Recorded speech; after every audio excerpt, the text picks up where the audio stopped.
ये आकाशवाणी है। प्रस्तुत है कार्यक्रम सुर्खियों में। इसके अंतर्गत सुनिए भारत कनाडा के राजनयिक संबंधों पर चर्चा।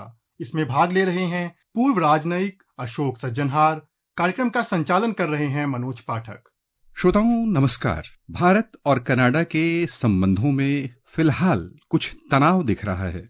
पिछले लंबे समय से कुछ मामलों को लेकर लगातार आपसी असहमति देखने को मिल रही है। वर्तमान स्थिति में तनाव कुछ चरम पर ही पहुंच गया है और आज इस कार्यक्रम में हम इन्हीं मुद्दों को विस्तार से समझने के लिए चर्चा करेंगे। हमारे आज के विशेषज्ञ हैं पूर्व राजनयिक अशोक सज्जनहार। कार्यक्रम में आपका स्वागत है। बहुत धन्यवाद। सबसे पहले हम यही समझना चाहेंगे कि जो ताजा द्विपक्षीय संबंध कनाडा के साथ हमारे हैं, राजनीतिक स्तर पर दोनों देशों की ओर से कार्रवाइयां की जा रही हैं, इसके मुख्य कारण क्या हैं? मेरे विचार से जो तनाव है दोनों देशों के बीच के संबंधों में, वो तनाव तो कुछ समय से चल रहा है, परंतु जिसे कहा जाता है अंग्रेजी में जो all these things came to a head, मतलब एक बिल्कुल जिसे कहें जो संबंधों में एक रास्ते में बड़ा रोड़ा आया, वो पिछले साल 18 सितंबर 2023 को हुआ, जबकि कनाडा के प्रधानमंत्री जस्टिन ट्रूडो ने वहां के पार्लियामेंट में खड़े होकर उन्होंने ये आरोप लगाया भारत के ऊपर, जो भारत का इन्वॉल्वमेंट था वहां पर एक सेपरेटिस्ट टेररिस्ट हरदीप सिंह निज्जर की, जिसकी हत्या कर दी गई थी 18 जून 2023 में। तो वो उसके पीछे भारतीय सरकार का, भारतीय खुफिया एजेंट का हाथ था। तो हमने इसको बिल्कुल एकदम सिरे से हमने इसको नकार दिया, इसको रबिश कर दिया, और हमने कहा जो अगर आपके पास कोई इसके बारे में सबूत है, कोई प्रूफ है, तो आप हमें बताइए, हम उसको देखने के लिए बिल्कुल राजी हैं।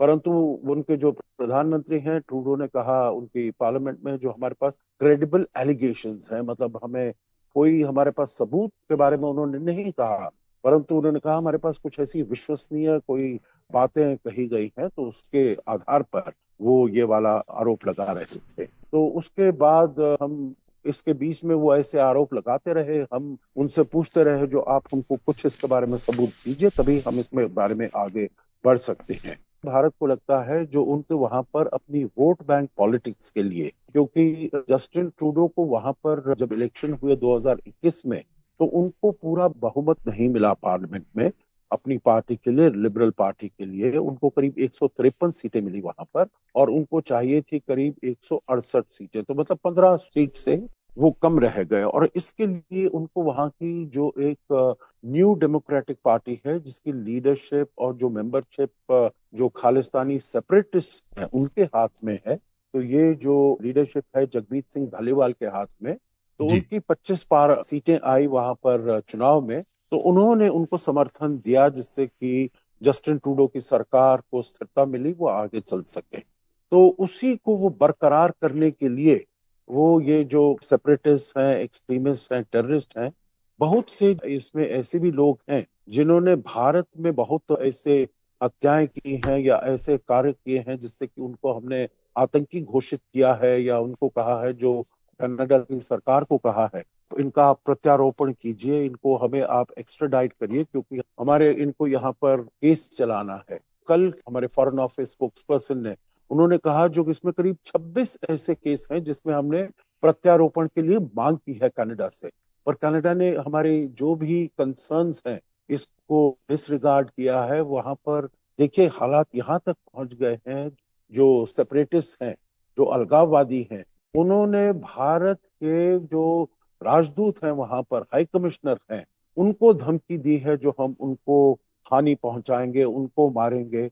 हमारे अपनी जो वहां पर हाई कमीशन है, कॉन्सुलेट है टोरंटो में, उसके विरुद्ध उन्होंने धमकी दी है, तो उसको उन्होंने कहा है। सो भारत के जो प्रधानमंत्री हैं उनके विरुद्ध उन्होंने धमकी दी है, और के विरुद्ध भी उन्होंने कहा है जो आप एयर इंडिया में ट्रैवल करना चढ़ना बंद कर दीजिएगा, नहीं तो वहां पर भी उसको हानि पहुंचाई जाएगी। और फिर हम देखते हैं जो 1980 के समय में ये वाला तनिष्क में बॉम्बिंग की गई थी, तो इसीलिए सबको इसके बारे में बहुत चिंता की बात है। तो ऐसी बातें बहुत सी की गई हैं और कही गई हैं, जिससे कि बहुत भारत में रोष है। और हमारे जो वहां पर हाई कमिश्नर हैं उनको धमकी दी है, हमारे जो वहां पर हाई कमीशन है उसके प्रेमिसेस को और जो कॉन्सुलेट है टोरंटो में उसके विरुद्ध भी उन्होंने धमकियां दी है।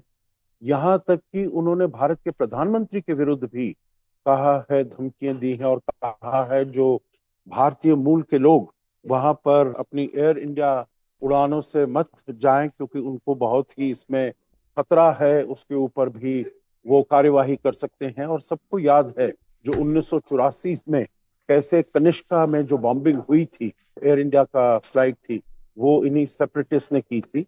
और जस्टिन ट्रूडो के पिता पियर ट्रूडो तब प्रधानमंत्री थे और उनके होते हुए ये वाला कारनामा हुआ था। तो ये हमारे लिए, भारत सरकार के लिए, भारत लोगों के लिए ये बहुत ही चिंता का विषय है। और इसीलिए जब हमें 4 दिन पहले एक नोट वर्बाल आया कनाडा की तरफ से, तो उन्होंने कहा जो हमारी जो डिप्लोमेटिक इम्यूनिटी है हमारे हाई कमिश्नर संजय कुमार वर्मा को, और वहां पर जो हमारे हाई कमिश्नर 5 राजनयिक हैं, उनकी डिप्लोमेटिक इम्यूनिटी खत्म कर दी जाए, हटा दी जाए, जिससे कि वो उनसे पूछताछ करना चाहते हैं। उनका आरोप था जो हमारे हाई कमिश्नर और वहां के और जो अधिकारी हैं वो इन्वॉल्व थे हरदीप सिंह निज्जर के केस में, और जो वहां पर कनेडियन सिटीजन्स हैं इंडियन ओरिजिन के, उनके विरुद्ध कार्रवाई करने में वो उसमें इन्वॉल्व हैं। तो हमने इसको बिल्कुल बहुत ही पुरजोर तरीके से इसको नकारा है, और हमने तुरंत अपने जो हाई कमिश्नर और 5 डिप्लोमेट्स हैं उनको हमने वापस बुला लिया है, और 6 जो कनाडा के डिप्लोमेट्स हैं, एक्टिंग हाई कमिश्नर हैं, डिप्टी हाई कमिश्नर हैं, उनको हमने यहाँ से निष्कासित कर दिया। हर कहा है जो 19 तारीख रात को 12 बजे तक उनको देश छोड़कर चले जाना चाहिए। तो अब हालात बहुत, जो संबंध हैं बहुत ही नाजुक स्थिति में आ गए हैं, और ऐसा अब माना जाता है जो जब तक जस्टिन ट्रूडो वहां पर प्रधानमंत्री बनकर रहेंगे हमारे दोनों देशों के संबंध को सुधरने में ये संभव नहीं हो पाएगा।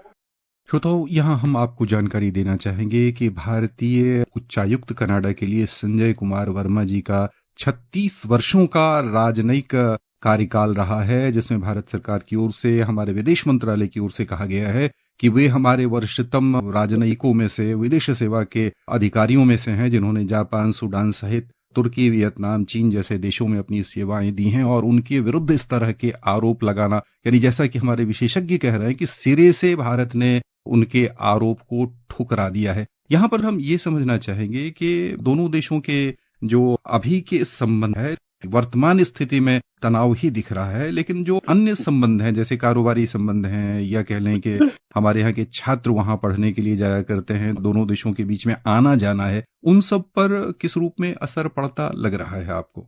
इसमें एक बात मैं और भी कह दूं, जो आपने बताया संजय कुमार वर्मा जो 36 साल सेवा कर चुके हैं भारतीय विदेश सेवा में, और मैं क्योंकि स्वयं 34 साल मैंने भारतीय विदेश सेवा में कार्य किया है, तो मैं ये डंके की चोट पर बता सकता हूं जो भारतीय विदेश सेवा में ऐसा कोई काम नहीं किया जाता है जो हम दूसरे देशों में स्पाइंग करें या दूसरे देशों में ऐसे हम काम करें, बिल्कुल भी नहीं। हमारा बिल्कुल काम जो होता है दोनों सरकारों के बीच में संबंधों को अच्छा करना होता है, बेहतर करना होता है।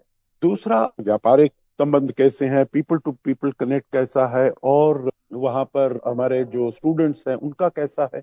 देखिए, हमारा जो डायस्पोरा है वहां पर 1.8 मिलियन है, वो करीब 5% है। वहां की जो जनसंख्या है करीब 40 मिलियन की, उसमें करीब 5% है। और वो वहां पर हमारा पीपल टू पीपल कनेक्ट बहुत ही घनिष्ठ है, बहुत ही अच्छा और गहरा है। परंतु ये जो हालात हुए हैं, इनसे उसके ऊपर आघात होने की आशंका है, चोट होने की इसमें आशंका है, क्योंकि जो वहां पर सेपरेटिस्ट हैं उनको और हौसला मिलेगा। जो जस्टिन ट्रूडो की सरकार तो हमें पूरी तरीके से शय दे रही है, हमारी पूरी तरीके से हमको सहायता कर रही है, हमारे विरुद्ध कोई एक्शन नहीं लेगी, तो हम वहां पर जो इंडियन डायस्पोरा है उसके विरुद्ध हम और भी एक्शन ले सकते हैं। तो इसीलिए उनके लिए ये वहां पर दिक्कतें बढ़ सकती हैं। परंतु दूसरी तरफ देखा जाए, अगर व्यापारिक संबंध देखा जाए, तो देखिए वहां का जो कनाडा का पेंशन फंड है बहुत बड़ा पेंशन फंड है, और उनमें वो बहुत फायदा हो रहा है, और मेरे विचार से वो पेंशन फंड भारत में चलता रहेगा, लगा रहेगा। व्यापारिक संबंध भी अच्छे हैं, परंतु ये और भी आगे अच्छे हो सकते थे। हमने शुरुआत की थी जो दोनों देशों में हम एक फ्री ट्रेड एग्रीमेंट के बारे में बात करें। फ्री ट्रेड एग्रीमेंट में हम दोनों देशों को मिलाएं जिससे कि दोनों का व्यापार और ज्यादा बढ़ सके, हमारी तरफ से आयात और निर्यात और उनकी तरफ से भी आयात और निर्यात बढ़ सके। और कुछ समय से इसके बारे में बातचीत करने में इसको हमने बंद कर दिया है, तो उसमें थोड़ा आघात पहुंचा है। आगे चलते हुए जो संभावनाएं हैं उनको हम पूरी तरीके से नहीं ले पाएंगे। और फिर एक nuclear cooperation, civil nuclear cooperation, वहां पर उनके पास यूरेनियम बहुत बड़ी मात्रा में है, हम वहां से वो आयात कर सकते थे, परंतु ये जो संबंध ऐसे खटास में पड़े हैं जिनके ऊपर इतना धक्का लगा है, तो हम जानते हैं जो आगे चलते हुए उसके बारे में भी इसको हम इतनी अच्छी तरीके से आगे नहीं ले जा पाएंगे। तो मैं समझता हूं जो हमारे संबंध हैं जो अभी हैं वो चलते रहेंगे, परंतु जिस पराकाष्ठा पर, जिस ऊंचाइयों पर हम इसको ले जा सकते थे, उसको ले जाने में इस वातावरण में हमें मुश्किल पेश आए। यहाँ पर यदि हम भारतीय कूटनीति के संबंध में जो राजनय है, विश्व राजनय है, उसके बारे में समझना चाहेंगे। ट्रूडो जिस रूप से लगातार लंबे अरसे से भारत पर आरोप लगाते रहे हैं और उसके बाद कोई सबूत नहीं रख पाए हैं, तो वैसे में जो विश्व के अन्य देश हैं वो हमारे पक्ष में कितने आ रहे हैं या इस मसले को किस रूप में ले रहे हैं और कनाडा के आरोप को किस तरह देख रहे हैं? भारत ने ये डेमोन्स्ट्रेट कर दिया है जो उनके पास कोई सबूत नहीं है, कनाडा के पास कोई सबूत नहीं है। तो जो देश इस बात को फॉलो कर रहे हैं वो समझ रहे हैं जो कनाडा ने बिना किसी वजह के अपनी domestic political vote bank politics के लिए उन्होंने भारत पर आरोप लगाया और उनके पास इसके बारे में कोई ठोस सबूत नहीं है, प्रमाण नहीं है, तथ्य नहीं है, तो वो तो भारत के पक्ष में ही है। और जो जहां तक जिसे कहा जाए ग्लोबल साउथ की बात है, तो वो भी भारत के पक्ष में ही दिखते हैं। परंतु और जो अब ये फाइव आइज नेशन है, अमेरिका है, यूके है, न्यूजीलैंड है, ऑस्ट्रेलिया है, इनकी तरफ से भी आवाज आ रही है। ये और कनाडा मिलकर फाइव आइज इनका एक इंटेलिजेंस कोऑपरेशन सिस्टम है, तो उसमें भी वो कनाडा के साथ इतना नहीं खड़े हुए हैं। हालांकि उनका एक संगठन है, परंतु फिर भी वो कनाडा के साथ इतने मिलजुल कर खड़े नहीं हुए हैं। श्रोताओं, कुल मिलाकर जो भारतीय राजनय है वह अपने लक्ष्य को लेकर बहुत स्पष्ट है और भारतीय पक्ष ही मजबूत अंतर्राष्ट्रीय बिरादरी में देखा जा रहा है कि जब कोई सबूत नहीं और जो गिने चुने कनाडा के साथ के नजदीकी संबंध रखने वाले जिसे 5I कह रहे हैं हमारे विशेषज्ञ, उसमें भी कनाडा के पक्ष में कोई खड़ा नहीं दिख रहा, स्पष्ट रूप से उनके साथ नहीं दिख रहा। इस आरोपों में कोई दम नहीं, बल्कि इसे आंतरिक राजनीति का एक प्रयोग देख रहा है। यहाँ पर हम आखिरी सवाल आपसे पूछना चाहेंगे कि कुल मिलाकर आने वाले दिन कैसे लग रहे हैं और दोनों देशों के संबंध में जो ऊष्मा थी, जो गरिमा थी और जो मजबूती थी, वह कब तक फिर से वापस लौटता दिख रहा है आपको? भारत तो चाहता है सभी देशों के साथ हमारा जो पॉलिसी है, नीति है, वो विश्व बंधु की है, विश्व मित्र होने की है, सबसे हम अच्छा सहयोग बनाकर रखना चाहते हैं। तो हमने तो ये कहा है जब तक जस्टिन ट्रूडो वहां पर रहेंगे तब तक हमें संबंध और अच्छे होते दिखते नहीं लगते हैं। और इलेक्शन अगले साल होने वाला है कनाडा में, और ऐसा लगता है जस्टिन ट्रूडो ने अपना जो वहां पर सपोर्ट था वो बहुत हद तक खो दिया है। न केवल ये new democratic party, Jagmeet Singh Dhaliwal की पार्टी, परंतु अपनी पार्टी में भी उन्होंने समर्थन बहुत हद तक खत्म हो गया है उनका। और ऐसा लगता है जब इलेक्शन होंगे तो उनको इलेक्ट होने की, उनको चुने जाने की संभावना बहुत कम है। और जब वहां पर सरकार का अंतर होता है, जब वहां पर कंजर्वेटिव पार्टी की सरकार आती है, क्योंकि ट्रूडो से पहले स्टीफन हार्पर थे कनाडा के प्रधानमंत्री जो कंजर्वेटिव थे, और तब हमारे संबंध कनाडा के साथ बहुत अच्छे थे। तब अगली बार जब कंजर्वेटिव सरकार आती है तो तब संबंध अच्छे होंगे। श्रोताओं की ओर से आपका बहुत बहुत धन्यवाद। बहुत धन्यवाद। अभी आप सुन रहे थे भारत कनाडा के वर्तमान राजनयिक संबंधों पर चर्चा। इसमें भाग ले रहे थे पूर्व राजनयिक अशोक सज्जनहार। कार्यक्रम का संचालन कर रहे थे मनोज पाठक। ये कार्यक्रम आकाशवाणी के समाचार सेवा प्रभाग द्वारा प्रस्तुत किया गया। इसे आप हमारे mobile app news on AIR